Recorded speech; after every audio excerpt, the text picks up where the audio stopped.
আমি বাংলাদেশের একটা খবরের দিকে দৃষ্টি আকর্ষণ করছি। বাংলাদেশের ইন্টারেস্ট রেট কি সেটা নিয়ে বিবিসি খুব চিন্তিত। 8.5 থেকে 9% করতেছে। ইমিনেন্ট প্রপার্টি মার্কেটে কি করবে? একটা বিশ্লেষণ, ব্যাখ্যা কারো হয় না যে জ্যোতিষ হাত দেখে, এটা তো জ্যোতিষ হাত দেখে না, এটা প্রফেশনাল। এটা অবশ্যই যে রাইট মুভ দেখতে সামারে প্রাইস ডিপ করবে। আমরা মোট 4টা জিনিস কিন্তু এখানে দেখতে পাচ্ছি। মুস্তাফিজ ভাই, আপনি যদি এই 4টা জিনিস একটু ব্যাখ্যা করেন কেন? আমি বাংলাদেশের একটা খবরের দিকে দৃষ্টি আকর্ষণ করছি। আমরা দেখতে পাচ্ছি প্রথমবারের মতো আমি অনেক বছর দেখলাম বাংলাদেশের ইন্টারেস্ট রেট কি সেটা নিয়ে বিবিসি খুব চিন্তিত এবং একটা সুন্দর নিউজ করেছে। বাংলাদেশের ব্যাংকের নতুন যে governor doctor Ahsan H Mansur সাহেব তার ছবি দিয়ে বলেছে যে বাংলাদেশের রেটটা করবে অনেক তো বাংলাদেশের রেটটা কত থেকে কত করছে? 8.5 থেকে 9% করতেছে। 8.5 থেকে করছে এবং পরবর্তী সময় 10% করে দিবে বলছে। আলটিমেটলি এটাকে টেক করবে, কারণ কি ইনফ্লেশনটা এত বেশি যে মানুষ তো লুট করে সব নিয়ে গেছে, আমরা সবাই জানি। প্লাস হচ্ছে যে এটা 4.7 বিলিয়ন বেইল আউট করতে হচ্ছে সাউথ এশিয়ান নেশনকে। সুতরাং দেখা যাচ্ছে যে আমাদের ইন্টারেস্ট রেটের উপরে যে আমাদের ব্যাংক অফ গভর্নর বাংলাদেশ ব্যাংকের গভর্নর তার তথ্যটা এখানে দিয়ে দিয়েছে।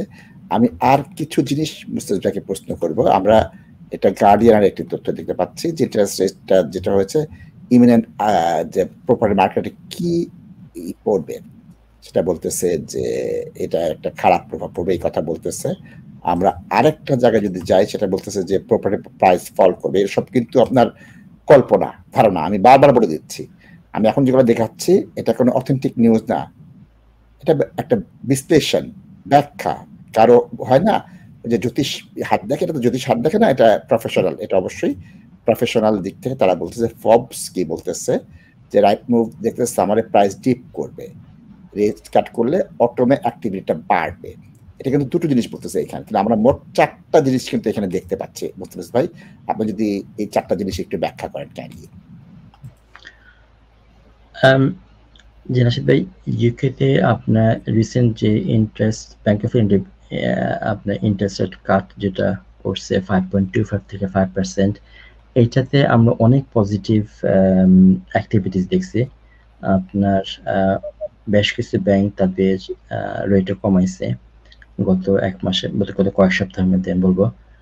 যদিও এই কমানোটা খুব একটা বড় ধরনের কোনো কমানো না, আমি বলবো অন অ্যান অ্যাভারেজে ব্যাংক যেসব ব্যাংক রেট কমাইছে তাদের হয়তো দেখা যাচ্ছে 0.10 থেকে 0.20, ম্যাক্সিমাম 0.30 তারা কমাইছে অনেক বেশ কয়েকটা ব্যাংক। তো এইটা তুলনামূলক খুব একটা বড় কাট না, বা আমি রিডিউস বলবো না, কিন্তু আপনার এটা একটা আশার আলো আমি বলবো যে আপনার গত 1.5 বছরের বেশি সময় ধরে, বা আমি বলবো যে 16টা সিটিং করছে আপনার ব্যাংক অফ ইংল্যান্ড, যেগুলোতে আপনার তারা রেট চেঞ্জ করে নাই, রেট সেম রাখছে, তারপরে এইবার এসে তারা রেটটা কমালো। তো এটা প্রপার্টি মার্কেট একটা গুড নিউজ ছিল। সবাই আশা করতেছিল ওকে রেট যখন কমছে এখন হয়তো বা আমরা অ্যাফোর্ড করতে পারবো। তো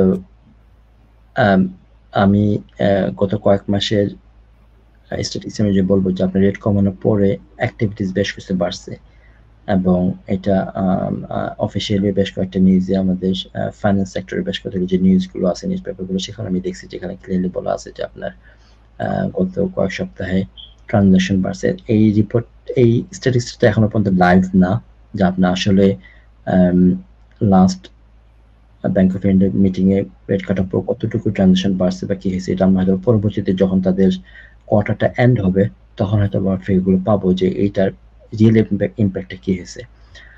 বা এটা একটা পজিটিভ নিউজ যে আপনার যদি এটা কন্টিনিউ থাকে, রেট যদি আরো কাটে বা আরো যদি কমানো হয়, আমি মনে করি তখন আপনার প্রপার্টি মার্কেট হয়তো বা আবার খুব ফুল সুইংয়ে বা অ্যাক্টিভলি একটা অ্যাক্টিভিটি দেখতে পাবো আমরা। এখনো পর্যন্ত মার্কেট কিন্তু কোয়েট, এবং এইটা কিন্তু বেশ অনেকদিন ধরে চলে আসতেছে। প্রপার্টি মার্কেট গত 1 বছরের বেশি সময় ধরে আমি বলবো যে মোটামুটি কোয়েট চলতেছে, is not very active. That was the only hope last quarter যখন লাস্ট ব্যাংক অফ ইংল্যান্ডের মিটিংয়ে যখন রেটটা কমানো হয়েছিল, যে হোপফুলি আমরা হয়তো দেখবো যে কমতেছে, ট্রানজাকশন বাড়তেছে। প্রপার্টি প্রাইস গোয়িং আপ, আমি বলবো যে প্রাইস কিন্তু বাড়ে নাই, বা যদি আপনার ইন্টারেস্ট রেট কমা শুরু হয় নাশিদ ভাই, আমরা তো মাত্র দেখলাম একবার কমছে, যদি এটা কন্টিনিউস কমে তাহলে ডেফিনেটলি প্রপার্টির দাম বাড়বে, নো ডাউট যে আপনার প্রপার্টি দাম বাড়া শুরু হবে। যদি আরেকবার অথবা দুইবার যদি ব্যাংক অফ ইংল্যান্ড রেট কমাতে থাকে, এটা অনিবার্য সত্য, যেটা অবশ্যই এটা কমবে, সরি প্রপার্টির দাম বাড়বে, যেহেতু আপনার মানুষ অনেকদিন ধরে ওয়েট করতেছে রেট কবে কমবে, এবং এটা একটা আমি বলবো যে হিউজ পরিমাণ একটা অ্যাক্টিভিটি তখন দেখা যাবে যদি রেট আরো কয়েকবার কমে। আমরা খুব সুন্দরভাবে আপনার ব্যাখ্যাগুলো পেলাম। আমরা যদি দেখি এই লেখার দিকে যাই, আমাদেরকে হয় কি অনেক সময় শিরোনামটা অনেকটা আকর্ষণীয় থাকে, এখানে কিন্তু সব প্রশ্নের জবাবটা দিয়ে দিয়েছে। বাড়ির দাম কমবে, বাড়ির দাম বাড়বে, মর্টগেজ বাড়বে, সোল্ড হাউস প্রাইস, এই টার্মিনোলজিগুলো কিন্তু বেশ কঠিন, আপনার বুঝতে হবে। সোল্ড হাউস প্রাইসের একটা জিনিস, আর প্রপার্টি আস্কিং প্রাইস আর একটা জিনিস। সুতরাং এই জিনিসগুলো যদি আমি এটা না পড়লে কিন্তু আমি বুঝতাম না। হাউস প্রাইস ফল, আবার হাউস প্রাইস মেজার। সুতরাং আমাদের কিভাবে করে এই জিনিসগুলো একটু এখানে দেখলে বুঝতে পারবেন, বুঝতে এই জিনিসগুলো বুঝে যে বেশ কয়েকটা জিনিস নিয়ে সেটাকে গড় করে এরা জিনিসটা দিচ্ছে। সুতরাং আপনারা যখন এই টার্মিনোলজিগুলো বুঝবেন না, তখন কিন্তু আপনার এই প্রপার্টির মার্কেটটা আপনার স্বার্থটা বুঝতে আপনার অসুবিধা হবে।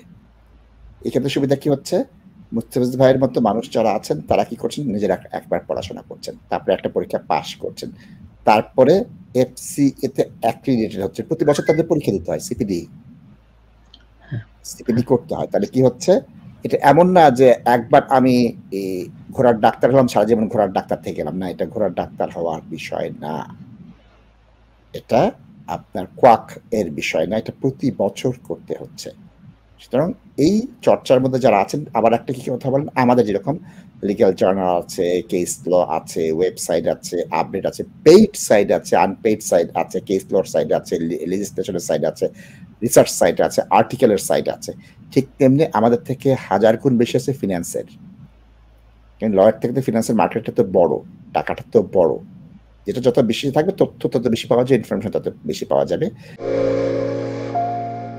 Are you a first-time property buyer? Are you a homeowner looking to raise funds from your property? Are you looking for better mortgage deals? Look no further. Binaco Financial Services is the answer. From residential mortgage to commercial mortgage, Islamic mortgage, or limited company mortgage, we provide mortgage services that best suit your needs.